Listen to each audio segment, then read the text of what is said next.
Je voudrais vous rappeler une vérité que ma femme m'a rappelée la semaine dernière.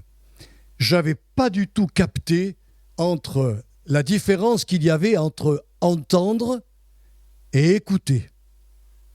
Souvent on entend et on n'écoute pas. Et quand on va dans la Bible et qu'on voit ce que notre sœur Lydie a fait lorsque l'apôtre Paul a parlé à des femmes qui se retrouvaient, peut-être une dizaine de femmes qui se retrouvaient dans un endroit près de la rivière, eh bien, ces femmes-là avaient l'habitude de se retrouver et elles entendaient plusieurs prédicateurs. Mais Lydie, quand elle est arrivée, vous lirez le texte dans les Actes, Lydie, elle a écouté ce que Paul disait. Et vous savez ce que le texte rajoute ? Et le Saint-Esprit, voyant sa démarche d'écoute, parce que le mot écouter en grec, ça veut dire pointer les oreilles. Donc c'est faire attention à ce qui est dit. Eh bien, il dit quand le Saint-Esprit a vu ça, il a ouvert le cœur de Lydie et cette femme s'est convertie. Elle est devenue une femme importante dans l'Évangile et dans l'Église du Christ. Elle était une vendeuse de pourpre, elle avait certainement comment on appelle ça, du tissu, hein, et elle vendait partout, elle passait, mais elle est devenue une servante du Seigneur, parce que non seulement elle avait son commerce, mais elle parlait de Jésus. Tout est venu de l'écoute attentive. Je souhaite que ce matin, franchement, nous écoutions avec des oreilles, comme le dit un prophète, écoutez comme écoutent des disciples. Et j'espère que ça sera votre cas. Alors, selon la Bible, la foi est à la base de chaque projet humain, de chaque entreprise mondaine, de chaque parti politique et de chaque religion, car Dieu a donné aux êtres humains la capacité de croire, a écrit un serviteur de Dieu qui s'appelle Norman Krub. C'est logique, dans notre nature humaine, nous avons été conçus, pas simplement pour avoir la foi, mais pour que nous puissions croire, parce que foi et croire, c'est pas pareil. Je peux être convaincu de l'existence de Jésus et ne rien vivre dans ma vie chrétienne. La foi doit être mélangée avec le fait de croire. Un serviteur de Dieu a donné une expression qui va peut-être vous éclairer. Moi, elle m'a éclairé. Dans le français, on sait qu'un substantif désigne une chose, une personne ou un objet. Tandis que le verbe qui lui est associé donne une action à cette personne, à cet objet ou à cette chose. Les deux doivent marcher ensemble. Lorsque j'ai envie de manger parce que ma femme m'a fait un repas formidable, je ne regarde pas mon assiette. Je prends ma fourchette et je mange et je lui dis « Waouh, qu'est-ce que c'est bon, chérie !» Mais si je ne faisais que regarder mon assiette et lui dire « c'est merveilleux, vraiment, oh tu t'es donné du temps, tu as préparé ce steak pour moi, c'est formidable, je t'en remercie, mais que je ne touche pas mon assiette », ma foi, elle est vaine. Ma foi, elle ne sert à rien. Ma foi m'a simplement dit « c'est un bon steak ». Mais la foi, dans la Bible, elle est toujours active. Personne n'adhère à un parti politique sans se mobiliser pour ce parti politique. Est-ce que vous êtes d'accord avec moi ? Personne ne fait partie d'une religion, fût-elle une secte, sans être actif au sein de cette religion. Et personne ne crée une entreprise en restant au lit le matin. On va bosser. Moi, j'ai été artisan, me lever de très bonne heure et j'étais à 8 heures sur mon chantier. Je travaillais. Pourquoi ? Simplement pour gagner ma vie et réussir. J'avais la foi que je pouvais réussir en tant qu'entrepreneur, parce qu'à l'époque, les auto-entrepreneurs n'existaient pas. Il fallait se déclarer vraiment à la Chambre des métiers comme un véritable patron, un véritable artisan. Mais pour payer mes taxes, il fallait que j'aille au turbin. Ma foi était là. mais ma volonté était de tout faire pour gagner ma vie. Alors la foi humaine, celle que je viens de vous parler, qui est valable pour les projets, pour les entreprises, pour les partis politiques, pour chaque religion, on appelle cette foi naturelle.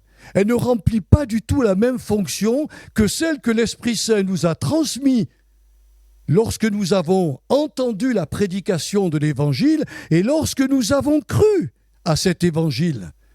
Parce que lorsque nous avons mis notre foi en action, après avoir écouté l'Évangile, une relation s'est créée avec Dieu alors qu'elle était coupée. Une relation s'est créée avec Dieu.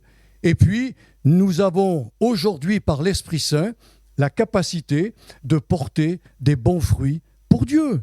Regardez ce que Paul a écrit. Dieu a donné à chaque chrétien, je mis le mot chrétien entre parenthèses, parce qu'il a écrit ça dans Romains 12, verset 3, Dieu a donné à chacun une mesure de foi. C'est vrai que vous trouverez dans l'Église des gens qui ont une foi, mais à tout casser. Vous en trouverez d'autres qui ont une foi un peu plus réfléchie, un peu plus mature. Ils agissent pas sur la rapidité. Mais il y a une mesure de foi à chacun, même au plus petit chrétien, même à celui qui n'a jamais eu d'instruction dans la vie. Quand il a la foi, il peut faire des grandes et des puissantes choses pour le Seigneur. La foi est capable de faire devenir un plombier que j'étais et d'en faire un prédicateur et un enseignant de la Bible. C'est un miracle, mes frères et sœurs, c'est un miracle. Voilà. Alors, lors de nos précédentes études, je vous ai parlé de la foi spirituelle transmise par la prédication, l'enseignement ou le témoignage, et que cette foi pouvait être inachevée, incomplète ou parfois vraiment mature. Ce matin, je vais vous parler de la loi, vous entendez bien, de la loi de la foi. On va lire le texte, et de ces deux forces contraires qui s'opposent à notre foi, et vous ne pourrez pas y réchapper, ces deux forces existent. Il y en a une qui habite en vous et l'autre qui vient du royaume des ténèbres. La première, c'est l'incrédulité. La seconde, c'est le doute. Et je vous donnerai comment, par mes prédications, comment garder une foi vivante et de ne pas se laisser happer par l'incrédulité. Et vous pourrez me dire, mais attendez, un chrétien peut être incrédule, mais bien sûr. Après la résurrection, 2 femmes se sont présentées devant les apôtres en disant « il est ressuscité ». Puis Dieu a envoyé 2 autres témoins qui avaient vu le tombeau vide. Et ensuite, il a envoyé encore 2 autres témoins, les disciples d'Emmaüs, vous les connaissez, qui ont rencontré Jésus et que Jésus a dit « allez dire que je suis ressuscité ». La Bible déclare que l'on doit croire une chose que sur la déclaration de 2 ou 3 témoins. Jésus leur en a donné 6. Et la Bible nous dit que Jésus est entré dans la maison où ils étaient barricadés et il leur a fait un reproche, il leur a reproché leur obstination à demeurer dans l'incrédulité. Eux qui avaient la foi, mais oui, ça peut nous arriver, mes frères et sœurs, d'avoir la foi et d'être incrédules. Ça sera la part d'un autre message. Ce matin, je vais vous parler de la loi, de la foi, et on va lire dans Romains 3, versets 27 et 28. Voilà ce qu'il est dit, c'est l'apôtre Paul qui fait il explique ce qu'est la justification par la foi, et il va montrer où donc est le sujet de se glorifier. Il est exclu. Par quelle loi ? Par la loi des œuvres ? Non, dit-il, mais par la loi de la foi. Car nous pensons que l'homme est justifié par la foi sans les œuvres de la loi. Est-ce que vous vous souvenez de ce jeune homme qui est venu voir un jour Jésus et qui lui a dit, c'était une belle personne, il lui a dit, que faut-il que je fasse pour avoir la vie éternelle ? Le Seigneur lui a dit, c'est pas compliqué. Qu'est-il écrit dans la loi ? Et ce jeune homme lui dit, tu aimeras le Seigneur ton Dieu, tout ton cœur, etc. Et ton prochain comme toi-même. Jésus lui dit, va et fais de même, et tu auras la vie éternelle. Et ce pauvre homme, il a les bras qui lui tombent, parce qu'il avait essayé d'aimer son prochain comme lui-même, mais il n'était pas arrivé. Il avait essayé d'aimer Dieu de tout son cœur, il n'était pas arrivé. Il aurait dû dire, Jésus, mais c'est impossible. Impossible, la loi, je ne peux pas la vivre. Et c'est là que Jésus lui aurait dit, mais je suis venu pour l'accomplir dans ma personne, afin que tu puisses ensuite, dans ta foi, voir cette loi être inclus dans ta foi. C'est pour ça que la loi de Dieu de l'Ancien Testament ne disparaîtra jamais, pas même un seul iota. Mais cette foi, cette loi que Jésus avait donnée aux Juifs, elle est aujourd'hui en nous, elle est serrée à notre foi. Dans le passage, il est dit, je ne sais pas si vous avez remarqué, Paul affirme que la foi possède une loi qui agit dans notre être comme le faisait la loi du péché et de la mort, avant que nous nous convertissions. Parce que cette loi du péché nous incitait à vivre dans l'autarcie. Vous savez ce que veut dire ce mot autarcie? C'est quelqu'un qui se suffit à lui-même, qui vit dans l'autodépendance parce qu'il n'a pas besoin ni de Dieu, ni des hommes, ni de personne. Il y en a qui vous parleront comme ça. Moi, j'ai besoin de personne, ni d'un parti politique, ni de mon gouvernement, ni de la loi française, ni de la loi de n'importe quelle religion, ni de Dieu. Moi, je vis dans l'autarcie, dans l'indépendance et l'autosuffisance, par rapport à Dieu surtout. Paul l'a dit dans Éphésiens 2, « Vous étiez morts par vos offenses et par vos péchés, dans lesquels vous marchiez autrefois, selon le train de ce monde, selon le prince de la puissance de l'air, de l'esprit qui agit maintenant dans les fils de la rébellion. » Vous voyez bien, la loi du péché pousse les êtres humains à pécher. Ils ne peuvent pas faire autrement que de pécher. Ne demandez pas à un païen de s'arrêter de pécher, il ne peut pas. Vous étiez païen et vous ne pouviez pas vous arrêter de pécher. Mais quand vous avez reçu Jésus-Christ comme sauveur par la foi, la loi qu'il a accomplie dans sa personne vient dans votre foi et va vous inciter à vivre selon le vouloir et le faire de notre Dieu. Paul dira même que dans notre condition de pécheurs, nous marchions sans nous soucier de la volonté de Dieu, comme les gens de l'époque de Noé. Vous savez ce qu'ils faisaient à l'époque de Noé? Ces gens qui profitaient de la vie et de ses bienfaits. Alors ils mangeaient, ils buvaient, ils travaillaient, ils se divertissaient, ils voyageaient, ils bâtissaient des maisons, ils mariaient leurs enfants, ils mettaient de l'argent, je ne sais pas s'il y avait des banques à l'époque, mais ils mettaient de l'argent de côté. Enfin, ils vivaient comme nous on vit. Tout simplement. La seule différence, c'est que ces gens du temps de Noé qui entendaient la prédication de Noé, ils avaient exclu Dieu de leur programme de vie. Moi, quand je suis arrivé à 22 ans à l'écoute de l'Évangile, je n'ai jamais inclus Dieu dans ma vie. Jamais. Et quand je me suis converti, le Seigneur a fait partie de mon programme de vie. C'est important ce que je vous dis, mes frères et sœurs. Paul dira d'ailleurs dans Romains 7, alors ça vous le direz chez vous, versets 14 à 25, comment la loi du péché agissait dans les incroyants, comme d'ailleurs elle agissait chez lui quand il n'était qu'un pharisien, un religieux pharisien. Voilà ce qu'il a dit, je vous donne juste un petit passage, mais vous pourrez lire tout le contexte du verset 14 jusqu'au verset 25. Et maintenant, ce n'est plus moi qui le fais, c'est le péché qui habite en moi. Ce qui est bon, je le sais, n'habite pas en moi, c'est-à-dire en ma chair. J'ai la volonté, mais non le pouvoir. Vous vous rendez compte? J'ai la volonté, mais non le pouvoir de faire le bien. Je trouve donc en moi cette loi, quand je veux faire le bien, le mal est attaché à moi. Alors en fait, la loi de la foi agit de manière opposée à la loi du péché.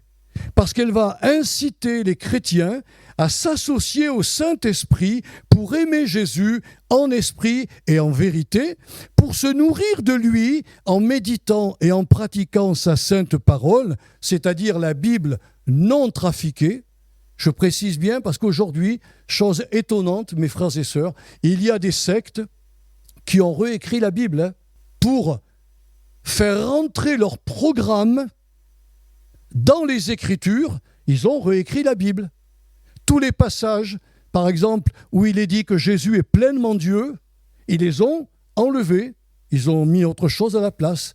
Alors, la loi de la foi va nous inciter à nous associer au Saint-Esprit, à nous nourrir de la parole de Dieu non trafiquée, comme je viens de vous l'expliquer, et pour être capable aussi de discerner par notre intelligence renouvelée le bien du mal, le vrai du faux.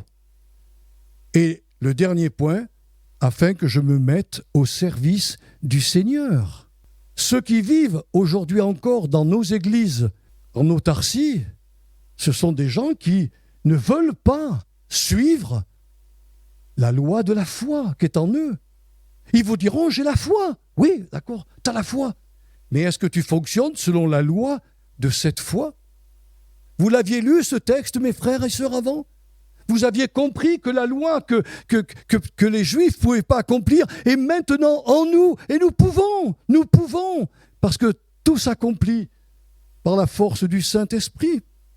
Voilà pourquoi le mot loi, associé au mot foi, nomos, doit se comprendre comme une manière de penser et d'agir qui s'impose à notre volonté en vue d'accomplir les œuvres que Dieu a préparées d'avance pour nous. Ma foi, par cette loi qui est en elle, va m'inciter à penser et à agir d'une manière conforme à la volonté de Dieu, c'est-à-dire accomplir les œuvres que le Seigneur a préparées d'avance pour nous. C'est pour cela que Paul dira dans les Éphésiens 4, versets 17 à 24, il dira « Ne marchez plus comme les païens, qui marchent selon la vanité de leurs pensées. Ils ont l'intelligence obscurcie et ils sont étrangers à la vie de Dieu. » Jusque-là, vous me suivez ? Le mot intelligence, j'ai été le chercher. En grec, il se nomme dianoia. Dianoia, ce n'est pas la faculté de penser. Dianoia, c'est recevoir dans notre intelligence le vouloir et le faire de Dieu que son esprit transmet à notre âme lorsque nous sommes nés de nouveau. Si vous préférez, si on pouvait faire un schéma, l'être humain coupé en trois, il y a dans la première bulle son esprit, dans la deuxième bulle son âme, dans la troisième bulle son corps. Puisque la vie de Dieu est dans notre esprit, notre âme est en dessous, elle reçoit, elle est incitée par l'esprit renouvelé, elle est incitée à marcher comme Dieu le veut. Et qu'est-ce qu'elle fait, l'âme, quand elle reçoit le vouloir et le faire de Dieu? Eh bien, elle prend le corps. Elle prend le corps. Si l'âme nous dit, ce frère et cette sœur, tu dois l'aimer, comment je vais faire pour l'aimer? Ben, faut que j'aille le voir. Faut que j'aille lui dire, tu sais ma sœur, mon frère, j'ai quelque chose à te dire. C'est dur, mais je t'aime de tout mon cœur. Je suis tellement heureux de te voir. Quand tu es dans l'assemblée, tu me donnes un coup de joie. C'est merveilleux. Mais je ne peux pas le faire avec ma pensée. Je suis obligé de le faire avec mes actions, avec mes bras, avec mes yeux, avec mon corps tout entier. Quand on se fait une bise le matin, ou quand on se rencontre, ou un baiser d'amour, comme dit la Bible, comment on fait? Quand on avait le Covid, on se tapait le poing. Maintenant que le Covid est absent et qu'on n'a plus de masque, on s'enlace parce qu'on est des bisouilleurs en France. Mais c'est ça le véritable amour. Et c'est exactement ce qu'ont vécu la première Église, mes frères et sœurs. Les premiers chrétiens qui se sont convertis, les 3000 âmes, eh bien voilà, elles acceptèrent d'abandonner le sacerdoce lévitique de l'Ancien Testament pour faire partie de l'Église du Christ, c'est-à-dire le nouveau temple de Dieu. Pour nous, il n'y a pas de problème, c'est pas très compliqué, mais pour eux, c'était une écharde.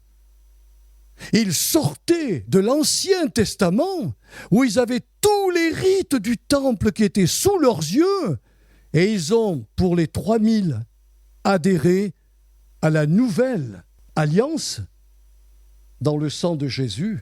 Et ces Juifs-là ont dû accepter que Dieu avait quitté le temple et que désormais ils se trouvaient dans le nouveau temple qu'est l'Église. Ces 3000 personnes se nourrirent aussi des nouveaux enseignements apostoliques pour avoir une connaissance dans leur intelligence. Pour nous qui ne sommes pas juifs, on ne connaît pas toute la loi juive. À part les prédicateurs, quand ils préparent, ils vont et ils savent ce que vivaient les juifs. Mais le chrétien lambda, lui, il a appris des prédicateurs. Il a appris de la nouvelle alliance. Même s'il sait que chez les juifs vivaient comme ça, c'est moins pénible pour eux. Ils sont dans la nouvelle, les nouveaux enseignements apostoliques. Et je mets un point pour vous dire qu'on ne doit jamais sortir des enseignements apostoliques. Nos apôtres sont les 12 apôtres. Ceux qui se présentent aujourd'hui comme apôtres, faites attention, je n'ai pas à me soumettre à leurs instructions. Il y a des gens qui viennent pour vous dire « J'ai reçu un ministère apostolique, vous devez m'écouter, j'ai reçu de nouvelles révélations. » Taratata, mon frère, assis-toi sur ta chaise. On a 12 apôtres qui nous ont tout donné. Fait tout au moins 3, parce que les autres, ils ont fait des choses, mais ça n'a pas été retenu, c'est dans l'histoire. Mais nous, on a l'apôtre Pierre, l'apôtre Jean, l'apôtre Paul, qui nous ont laissé des instructions très claires. Eux étaient apôtres de Jésus. Alors on peut être apôtre du Saint-Esprit comme missionnaire, parce que apôtre ça veut dire envoyé. Alors oui, on peut devenir apôtre si on est un envoyé, mais un apôtre sur un mouvement chrétien, taratata, moi je suis très prudent de ce côté-là, c'est très important. Elles ont appris à communiquer ensemble au repas du Seigneur. Elles apprirent comment prier aussi en église avec les autres croyants. Elles triomphèrent ensemble du pouvoir malfaisant de Mammon, le dieu de l'argent. Et elles sont devenues de généreuses donatrices. Ces personnes se lièrent aussi ensemble pour combattre leur ennemi spirituel et elles apprirent ensemble à être les témoins de Jésus dans leur famille, auprès de leurs amis et auprès de leurs contemporains. On en a déjà parlé de ça. Alors permettez-moi de vous dire que ceux et celles qui prétendent avoir seulement la foi en Jésus, sans produire ce vouloir et ce faire divin, ont certainement, pour ma part, ça n'engage que moi, mais pour moi, je pense qu'elles ont adhéré à une fausse théologie. Alors, je vais simplement, pour aller rapidement, vous prendre quelques exemples de cette loi de la foi. Judson Corwine, qui a écrit un ouvrage sur la foi sans hypocrisie, dit que la parole que Dieu nous transmet à nos cœurs et qui nous communique la vraie foi est une cause qui exige un effet. Or, cet effet se traduisait dans l'Ancien Testament par le verbe « obéir » et dans le Nouveau Testament, il se traduit par le verbe « croire ». Ainsi, une action spécifique est donc attribuée à ceux et celles qui reçoivent en leur âme la foi qui sauve. Vous comprenez ce que j'ai voulu vous faire ressortir ce matin ? C'est clair. Avez-vous la foi ? Oui. Quels fruits tu produis ? C'est ça qui compte. Quels sont tes fruits ? Écoutez ce que Jacques a dit dans sa lettre. Tu prétends avoir la foi ? C'est bien. Montre-moi ta foi sans les œuvres, et moi je te montrerai ma foi avec mes œuvres. Une foi qui ne produit aucun fruit, c'est une foi qui est morte. Je parle au niveau spirituel, elle est morte. Je peux avoir la foi naturelle pour voyager, pour prendre l'avion, prendre le train, manger, pour payer mes achats sur Internet en toute confiance, et je peux très très bien ne pas avoir suffisamment de foi pour venir à l'église. Tandis que la loi de la foi, elle m'incitera à prier, elle m'incitera à aimer, elle m'incitera à me sanctifier, elle m'incitera à connaître le Seigneur. Souvenez-vous d'Hénoch. Vous vous rappelez d'Hénoch? Vous savez qui c'était? C'était le premier croyant de la Bible. Il est dit qu'il marcha 300 ans avec Dieu, puis il fut enlevé au ciel. Alors je me dis, Seigneur, mais alors, ce gars, il était formidable. Dès sa jeunesse, dès sa naissance, il a marché avec toi. Et le Seigneur m'a dit, non, reviens au texte. Et je relis le texte dans Genèse 5, versets 21 à 24. Il est dit que Hénoch mourut âgé de 665 ans. Hénoch vécut donc 65 années comme les autres êtres humains de son époque, sous le régime de la loi du péché et de la mort. Mais quand il se tourna vers Dieu et qu'il reçut la vraie foi, comme nous, on a reçu la vraie foi, dans cette foi-là, il y avait la loi de Dieu, la loi qui n'était même pas sortie par Moïse. Moïse n'existait pas encore. Mais cette loi que Dieu voulait graver avec la foi des véritables chrétiens, qu'est-ce qu'elle a fait cette fois? Elle incita Hénoch à marcher selon la sainte volonté de son Créateur. Et à un moment donné, il a pris, il l'a amené au ciel. Hénoch n'est pas resté passif. Hénoch a vécu la parole de Dieu, c'est-à-dire la parole que Dieu lui communiquait jour et après jour. Mais pendant 65 années, il a été un païen comme les autres. Est-ce que vous comprenez la différence que je veux vous montrer ce matin? Si on s'est converti, si on est chrétien, alors la loi de Dieu est incluse dans notre foi et elle nous pousse à le servir.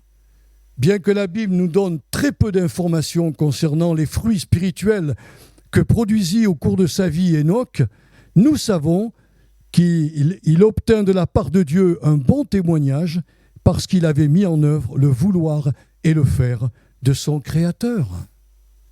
Et que dire d'Abraham, qui fut appelé le père des croyants? N'a-t-il pas lui aussi démontré sa foi en obéissant à l'ordre de Dieu de sortir de Charan pour aller au pays de Canaan sans en connaître le chemin ni les détails du voyage? Sa foi l'a incité, sa foi lui a transmis, une conviction que Dieu le conduirait dans sa marche. Alors, qu'est-ce qu'il a fait?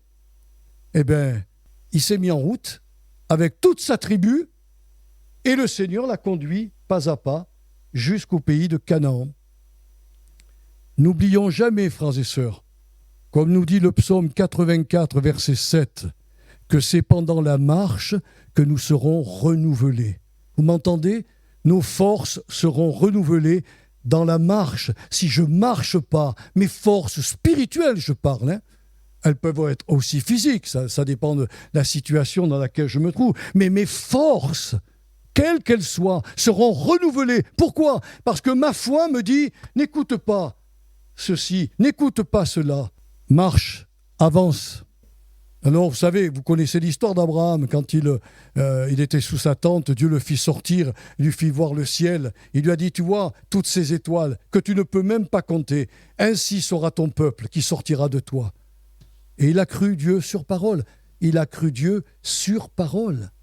Parce qu'il a dû attendre longtemps, très, très longtemps, pour voir venir le fils de la promesse. Il a eu, quand il avait 100 ans, et que Sarah avait 90 ans, mes femmes, mes sœurs, elle a enfanté à 90 ans. Mais Abraham a marché par sa foi active. Je termine par cette parabole que Jésus nous a donnée. Connaissez-vous la parabole des 2 maisons? Ah oui. Quand j'ai lu cette parabole, j'ai dit, mais c'est vrai, tu as raison, Seigneur. Lorsque Jésus s'arrêta et a clos son enseignement sur les béatitudes, il va déclarer une chose étonnante. Ceux qui me disent « Seigneur, Seigneur » n'entreront pas tous dans le royaume des cieux, mais celui-là seul qui fait la volonté de mon Père qui est dans les cieux. Puis, pour étayer ces paroles, il va ajouter une petite parabole impliquant 2 bâtisseurs. Ces 2 êtres ont la foi, mais le premier est un homme prudent. Littéralement, c'est un homme sage, un homme avisé, un homme qui est attentif à ses futurs intérêts célestes. C'est inclus dans le mot prudent. Chez les dictionnaires grecs, j'ai été constaté, il est parlé être attentif à ses intérêts. Donc cet homme qui se met à bâtir et qui est prudent va bâtir sa maison sur le roc des paroles de Jésus. Il n'a pas entendu ces paroles, il les a écoutées. Il les a écoutées. Et il a dit, il faut construire comme ça, sinon ma vie spirituelle, elle va s'effondrer. Mon héritage, je peux tout perdre. Et la Bible nous dit que cet homme, donc, s'est appuyé sur les enseignements de Jésus, qui étaient le vouloir et le faire de son Père. Lorsque surgirent les orages des tentations, les pluies des épreuves et les éclairs des circonstances défavorables et permises par Dieu, la maison spirituelle de ce croyant ne fut pas ébranlée et son héritage éternel lui fut conservé. Il n'en est pas de même du deuxième bâtisseur. Lui, il avait la foi, comme son collègue. Mais Jésus dit de lui qu'il était un insensé. M'entendez? Un insensé. Littéralement, c'est un être inintelligent qui ne réfléchit pas à ses intérêts futurs. Vous m'entendez? C'est Jésus qui parle de ces bâtisseurs. Et cet homme-là, il a bâti sa maison sur de mauvais calculs humains. Sur de mauvais calculs humains. Il s'est dit, peu importe que je ne fasse pas ceci, peu importe que je n'aille pas à l'église servir le Seigneur, peu importe, pourvu que je croie en lui, c'est vraiment suffisant. Puis évidemment, cet homme a bâti, les fondements de sa maison spirituelle étaient éphémères et illusoires. Il a cru que rien ne lui arriverait. Alors, quand surgirent les orages des tentations, les pluies des épreuves et les éclairs des circonstances défavorables permises par Dieu, la maison de cet homme fut emportée par le jugement divin, comme le vent emporte la balle de paille dépouillée de ses grains de blé. Très important. La loi de la foi me poussera à bâtir ma maison et à être prudent, sage, de dire j'ai des intérêts spirituels que je dois conserver. Le Seigneur me jugera d'après ce que j'aurais dit, d'après ce que j'aurais fait. Le Seigneur a d'énormes bénédictions à nous accorder, même après cette vie. Il nous demande en bas d'être sérieux avec nous-mêmes et de vivre d'après la loi de la foi qui est dans notre cœur. Alors je termine par cette conclusion. Nous venons de franchir la première étape de notre étude en démontrant que la vraie foi n'est pas simplement une confiance acquise ou révélée, mais elle est une confiance agissante, littéralement active et efficace, qui ne ménage pas des efforts soutenus pour obéir à Dieu et marcher en nouveauté de vie. Dans ma prochaine étude, je vous parlerai justement de la première force qui s'oppose à la loi de la foi et que l'on appelle l'incrédulité.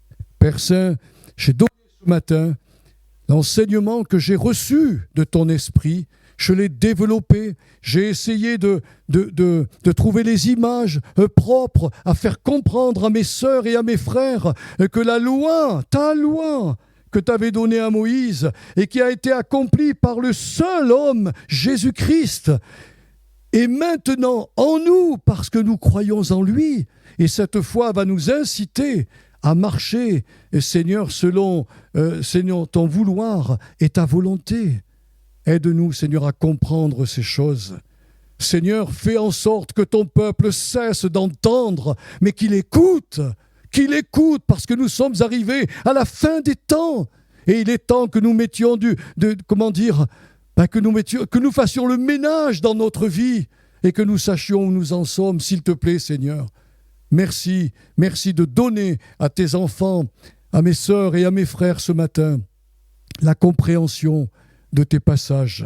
Voilà, Seigneur, je les laisse avec cette parole et je fais confiance en ton Esprit Saint qui va, Seigneur, apporter clairement la conviction dans leur âme que ce qu'ils ont entendu, ce qu'ils ont écouté plutôt ce matin, est la parole de Dieu pour eux.